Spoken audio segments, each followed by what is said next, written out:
السلام علیکم ورحمۃ اللہ وبرکاتہ۔ دوستو، آج کی ویڈیو میں ہم سلجوقی سلطنت پر مختصر روشنی ڈالیں گے۔ یہ پچھلی ویڈیو سے مربوط ہے جس میں ہم نے ترکوں کی مختصر تاریخ بیان کی تھی، ان کے شروعاتی دور کی۔ اب جو بھی ہم اس ویڈیو میں ذکر کریں گے وہ بھی ترکوں سے ہی متعلق ہے۔ چلیے شروع کرتے ہیں۔ سلجوقی سلطنت 11ویں تا 14ویں صدی عیسوی کے درمیان مشرق وسطی اور وسط ایشیا میں قائم ایک مسلم بادشاہت تھی جو نسلاً اوغوز ترک تھے۔ یہ دولت عباسیہ کے خاتمے کے بعد عالم اسلام کو ایک مرکز پر جمع کرنے والی سلطنت تھی۔ اس کی سرحدیں ایک جانب چین سے لے کر بحیرہ متوسط اور دوسری جانب عدن سے لے کر خارزم و بخارا تک پھیلی ہوئی تھی۔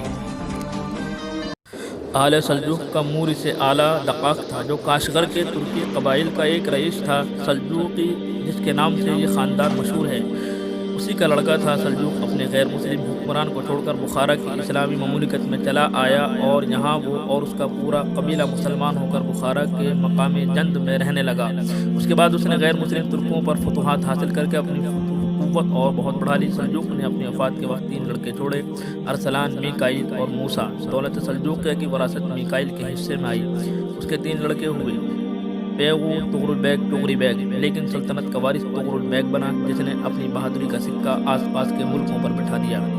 ادھر محمود غزنوی سلجوقیوں کی بڑھتی ہوئی قوت سے خائف ہو کر ان سے جنگ شروع کر دی، لیکن چند وقتی فتوحات کے بعد اس کو اور اس کے بیٹے کو ہار کا منہ دیکھنا پڑا۔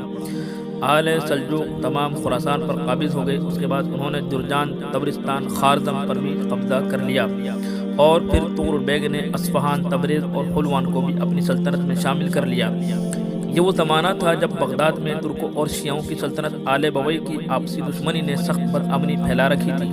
خلیفہ معتصم باللہ کے بعد دولت عباسیہ پر روز بروز ترکوں کا قبضہ ہوتا گیا، لیکن 4ویں صدی ہجری سے آل بویح نے بغداد پر اپنی خلافت قائم کرنا شروع کر دی تھی، جس سے ترکوں کی قوت پر اثر پڑنے لگا۔ ان حریفوں کی کشمکش نے تمام سلطنت میں ہنگامہ برپا کر دیا اور خاص طور سے بغداد کی حالت انتہائی نازک ہو گئی۔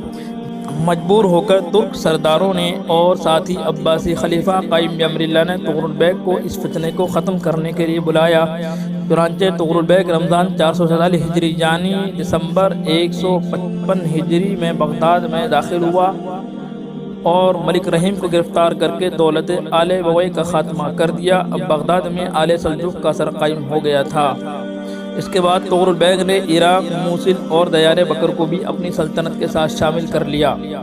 پھر الپ ارسلان کے دور حکومت میں ایشیائی کوچک اور شام بھی فتح ہو گیا۔ الپ ارسلان یہ طغرل بیگ کا بھائی ٹغری بیگ کا بیٹا تھا، یعنی طغرل بیگ کا بھتیجا۔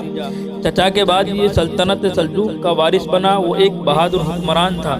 مشہور مدبر نظام الملک توسی کو اپنے باپ ٹغری بیگ کی سفارش پر وزیر سلطنت مقرر کیا۔ فاطمی شیعہ حکمرانوں کو شکست دے کر مکہ اور مدینے کو اپنے قلم رو میں شامل کر لیا۔ اس کی وفات 25 نومبر 1072 عیسوی کو محض 42 سال کی عمر میں خارزمی گورنر یوسف الخارزمی جو کہ ایک مہم میں قیدی بنا کر لائے گئے تھے ان کی تلوار سے زخمی ہو کر ہوئی۔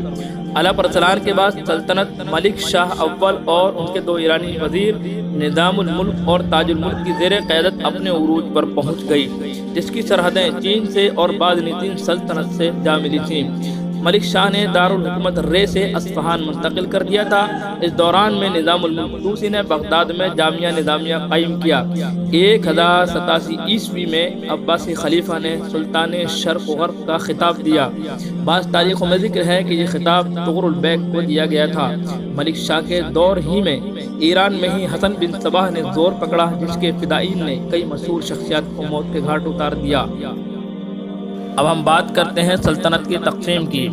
1092 عیسوی میں ملک شاہ اول کی وفات کے بعد اس کے بھائیوں اور 4 بیٹوں کے درمیان اختلافات کی وجہ سے سلطنت تقسیم ہو گئی۔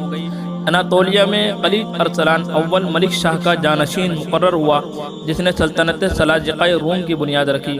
شام میں اس کا بھائی توتش اول حکمران بنا، جبکہ ایران میں اس کے بیٹے محمود اول نے بادشاہت قائم کی، جس کے اپنے 3 بھائیوں عراق میں برکیارق، بغداد میں محمد اول اور خراسان میں احمد سنجر سے مقابلہ ہوتا رہا۔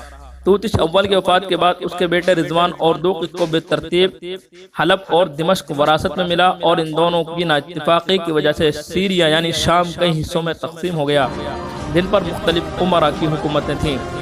1118 عیسوی میں احمد سنجر نے سلطنت پر قبضہ کر لیا۔ اس کے بھتیجے اور محمد اول کے بیٹوں محمود ثانی نے اس کو تسلیم نہیں کیا اور بغداد میں دارالحکومت قائم کرتے ہوئے اپنے سلطان ہونے کا اعلان کر دیا۔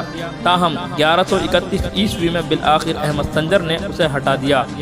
اس کے بعد کے حالات ہم انشاءاللہ اگلی ویڈیو میں بتلائیں گے، اور سلاجقہ روم کے دور عروج سے دور زوال کا بھی ذکر کیا جائے گا۔ دوستو اگر آپ کو ویڈیو اچھی لگی ہو تو پلیز ویڈیو کو لائک کیجئے، کمنٹ کر کے ہمیں بتائیے۔ چلیے پھر ہم ملتے ہیں اگلی ویڈیو میں۔ اللہ حافظ۔